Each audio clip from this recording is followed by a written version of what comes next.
Thanks for joining us tonight. I'm Stacey Van Dyke. And I'm Justin Betty. Happening right now, there is a potentially contentious meeting going on in Grand Forks surrounding another complaint against Superintendent Terry Brenner. Yeah, this one from the Associate Superintendent. Valley News Team's Gabriel Osler joins us now in studio with details. Gabe? Yeah, that's absolutely correct, Justin and Stacey. Catherine Gillach is Brenner's second in command, the Associate Superintendent of Grand Forks Public Schools. She is listing multiple allegations against Brenner, the main one being that he tried to coerce or manipulate her into resigning. You can read the full complaint on your VNL News app, but we're breaking it down for you here. It contains multiple allegations that sort of extend from that crux of an idea that Brenner tried to force her out, saying that Brenner has threatened her career and her professional credibility and created a hostile work environment.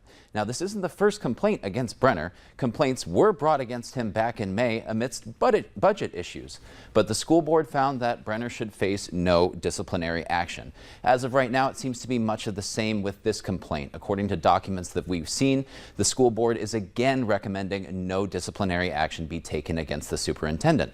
But as we said, a special meeting is scheduled tonight following the regular school board meeting with the sole purpose of discussing this brand new complaint. That's supposed to happen at 7:45 tonight, so we will be sure to have all the new details in our 10 o'clock broadcast. You're going to want to check back on that. Justin, Stacey?